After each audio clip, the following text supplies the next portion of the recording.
بسم اللہ الرحمن الرحیم۔ السلام علیکم عزیز طالبات، امید ہے آپ خیریت سے ہوں گی اور دل لگا کے تمام لیکچر سن رہی ہوں گی اور انہیں ذہن نشین کر رہی ہوں گی۔ اسلامیت الیکٹیو کا ہمارا 4تھ لیکچر ہے اور پچھلے لیکچرز آپ نے خوب ذہن نشین کیے ہوں گے۔ ہم پڑھ رہے تھے وحی اور اس کی اقسام۔ وحی کے لغوی معنی دیکھیں اور آپ کو یاد بھی ہو گیا ہوگا کہ خفیہ اشارہ کرنا، پیغام دینا، دل میں بات ڈالنا، چھپ کے لکھنا، یعنی لغوی طور پہ یہ مفہوم فرشتوں میں، انسانوں میں سب کے لیے یکساں ہے، لیکن مخصوص مفہوم ہمارے اصطلاح میں آ جاتے ہیں جس کی صورت میں ہم نے تعریفات دیکھی اور جس کا ہم نے جو ساری تعریفات کی روشنی میں یہ لب لباب تھا کہ اللہ تعالیٰ کے مخصوص جو انبیاء کرام ہیں ان کی طرف جو اللہ تعالیٰ اپنے احکامات کا نزول فرماتا ہے لوگوں کی رہنمائی کے لیے، وہ وحی کہلاتی ہے، اور یہ صرف خاص انبیاء کرام کی طرف آتے جنہیں اللہ نے چن لیا ہو۔ وحی کی ہم نے اقسام بھی دیکھی، 2 اقسام ہیں، وحی جلی یا مطلوع، وحی خفی یا غیر مطلوع، یہاں تک ہم نے پڑھا تھا۔ اور وحی کی اقسام اور وحی آپ کو کیفیت میں فرق ہونا چاہیے۔ آپ کو جب وحی کی اقسام پوچھی جائیں تو آپ اقسام بتائیں، اور جب کیفیت وحی یا اس کی صورتیں پوچھی جائیں تو آپ کو معلوم ہونا چاہیے کہ وہ کیفیتیں کیا ہیں۔ تو آج کا جو ہمارا ٹاپک ہے وہ ہے کیفیت وحی اور اس کی صورتیں، یعنی انبیاء علیہ السلام پر وحی کے آنے کی جو مختلف صورتیں ہیں وہ کون سی تھیں، اللہ تعالیٰ کس طرح اپنے پیغام انبیاء کرام تک پہنچاتا تھا۔ اس کی جو صورتیں ہیں سورہ شعراء کی آیت نمبر 51 میں اس طرح بیان ہوئی ہیں، بسم اللہ الرحمن الرحیم۔ وما کان لبشر ان یکلمہ اللہ الا وحیا او من وراء حجاب او یرسل رسولا فیوحی باذنہ ما یشاء۔ کسی بشر کا یہ مقام نہیں، یعنی کسی انسان کا یہ مقام نہیں ہے کہ اللہ تعالیٰ اس کے ساتھ بات کرے۔ اس کی بات یا تو وحی کے طور پہ ہوتی ہے یا پردے کے پیچھے یا پھر فرشتہ بھیجتا ہے، اور اس کے حکم سے جو چاہتا ہے وہی کرتا ہے۔ یعنی اس آیت مبارکہ میں ہمیں وحی کی 3 صورتیں نظر آتی ہیں، 3 کیفیتیں نظر آتی ہیں۔ سب سے پہلے ہے کہ اللہ تعالیٰ کے ساتھ بات کرنا، یا اللہ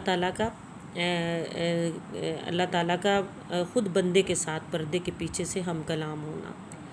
ایک صورت یہ ہے، ایک ہے اشارہ غیبی، اللہ تعالیٰ کی طرف سے اشارہ آنا، ایک ہے فرشتے کے ذریعے سے بات کرنا، یعنی فرشتہ جبرائیل علیہ السلام خود نازل ہونا یا کسی بھی انسان کی صورت میں کا آنا۔ اب یہ 3 صورتیں تو ہمیں سورہ شعراء کی روشنی میں نظر آئیں، لیکن 2 اور صورتیں بھی ہیں جو کہ ہمیں احادیث سے پتہ چلتی ہیں۔ تو اس لحاظ سے وہی جو ہے کیفیت یا صورتیں اس کی 5 ہیں۔ نمبر 1 ہے گھنٹی کی طرح آواز، اسے سلسلۃ الجرس بھی کہا گیا ہے کہ گھنٹیوں کی آواز آنا۔ یہ جو قسم ہے اس کا ذکر صحیح بخاری میں ہے۔ حارث بن ہشام رضی اللہ تعالیٰ عنہ اور عبداللہ بن عمرو بن عاص رضی اللہ تعالیٰ عنہ نے ایک مرتبہ نبی کریم صلی اللہ علیہ وسلم سے وحی کے نزول کی کیفیت پوچھی تھی کہ کس طرح آپ پہ وحی کا نزول ہوتا ہے، تو آپ صلی اللہ علیہ وسلم نے فرمایا کہ کبھی میرے پاس گھنٹیوں کی آواز کی طرح آتی ہے، یہ میرے لیے سخت ترین ہوتی ہے۔ ایک اور روایت میں بھی آپ صلی اللہ علیہ وسلم نے فرمایا کہ جب بھی مجھ پر اس طرح وحی آتی ہے، یعنی گھنٹیوں والی وحی آتی ہے، تو ایسا محسوس ہوتا ہے جیسے جان نکل رہی ہے، یعنی یہ سب سے سخت قسم ہے وحی کی۔ اور جب یہ سلسلہ منقطع ہوتا ہے، جب وحی کا نزول ہو جاتا ہے، تو فرشتہ جو کچھ کہتا ہے مجھے یاد ہو چکا ہوتا ہے۔ اور روایات میں یہ بھی ہے کہ آپ صلی اللہ علیہ وسلم پر اس طرح کی وحی آتی تو سخت سردی کے موسم میں بھی آپ صلی اللہ علیہ وسلم کو پسینہ آ جاتا، اور طاقتور اونٹنی پر بھی اگر آپ سوار ہوتے تو وہ بھی بوجھ سے بیٹھ جاتی۔ مطلب یہ کہ یہ وحی میں قسم سب سے سخت قسم تھی، اور گھنٹیوں کی آواز آتی تھی جس میں ساری کی ساری وحی آپ کو یاد ہو جاتی تھی۔ اسے عربی میں سلسلۃ الجرس بھی کہا گیا، اور یہ میں آپ کو اس لیے بار بار بتا رہی ہوں کہ آپ کے MCQs یا شارٹ کویسچن میں آپ سے کویسچن پوچھا جا سکتا ہے کہ سلسلۃ الجرس سے کیا مراد ہے، تو آپ نے آگے سے جواب یہی دینا ہے کہ گھنٹیوں کی شکل میں، گھنٹیوں کی طرح آواز میں وحی کا نازل ہونا۔ دوسری قسم ہے القا فی القلب، اس کا مطلب ہے دل میں کوئی بات ڈالنا، تو اللہ تعالیٰ براہ راست یا جبرائیل علیہ السلام کے ذریعے غیر محسوس طریقے سے کوئی بات دل میں ڈال دیتے۔ احادیث میں، متعدد احادیث میں حضور صلی اللہ علیہ وسلم نے فرمایا فلاں بات میرے دل میں ڈالی گئی، یا مجھے بتایا گیا، تو اسے القا فی القلب، دل میں کوئی بات ڈالنا، یہ بھی ایک وحی کی صورت ہے، کیفیت ہے۔ ایک اور جو صورت ہے وحی کی جو انبیاء کرام تک آتی، وہ سچا خوابوں کا آنا ہے۔ یہ جو تیسری قسم ہے اسے رویائے صادقہ بھی کہا گیا ہے۔ حضرت عائشہ رضی اللہ تعالیٰ عنہ سے روایت ہے، حضور صلی اللہ علیہ وسلم پر وحی کا آغاز ہی سچے خوابوں سے ہوا ہے۔ سورہ فتح میں آپ صلی اللہ علیہ وسلم کے خواب کا تفصیلاً ذکر بھی ملتا ہے۔ قرآن پاک سے ہمیں پتہ چلتا ہے کہ حضور صلی اللہ علیہ وسلم کے علاوہ حضرت جبرائیل علیہ السلام پر بھی خواب میں ہی اپنے بیٹے کو ذبح کرنے کا حکم ملا تھا۔ یہ واقعہ آپ کو بڑا مشہور ہے، پتہ ہے حضرت اسماعیل علیہ السلام کی قربانی کا، تو یہ بھی خواب میں جبرائیل علیہ السلام پر نازل ہوئی وحی۔ حضرت یوسف علیہ السلام کی طرف بھی جو خواب میں وحی آتی رہی، تو زیادہ تر یہ جو وحی کا طریقہ رویائے صادقہ یا سچا خواب ہے، یہ نبوت کی ابتدا میں ہوتا ہے۔ اور اس میں بھی آپ کو یاد رکھنا ہے رویائے صادقہ سے کیا مراد ہے، سچے خواب جو انبیاء کرام پہ وحی کی صورت میں آیا کرتے تھے۔ ایک اور جو قسم ہے چوتھی ہے فرشتے کے ذریعے وحی، اور یہ زیادہ مشہور قسم ہے، آپ بھی جانتی ہیں۔ اور قرآن مجید میں سورہ بقرہ کی آیت نمبر 97، سورہ شعراء کی آیات جو ہیں 92 تا 96 جو ہیں، اس میں اور بعض اور مقامات میں یہ شہادت ہمیں ملی ہے کہ فرشتہ جو ہے کبھی اپنی شکل میں، اصلی شکل میں آتا تھا، اور کبھی انسانی شکل میں، کسی بھی انسان کی شکل میں آنا، اور جو پیغام ہوتا تھا وہ انبیاء پہ اور آپ صلی اللہ علیہ وسلم پہ اس کا نزول فرمایا کرتا تھا۔ حضرت جبرائیل علیہ السلام جو ہے اپنی شکل میں بھی آتے تھے، اور اس کا آپ دیکھ سکتے ہیں پہلی وحی جو غار حرا میں ہوئی۔ اور اس کے علاوہ حضرت جبرائیل علیہ السلام کے ہی مشہور صحابہ کرام اس میں سے وحی قلبی ان کی شکل میں زیادہ تر نمودار ہوا کرتے تھے۔ ایک حدیث مبارکہ بھی ہے جسے حدیث جبرائیل علیہ السلام سے نام سے مشہور ہے، یہ ہم اپنی سلیبس کی بک میں بھی پڑھیں گے جب ہم متن حدیث پہ جائیں گے۔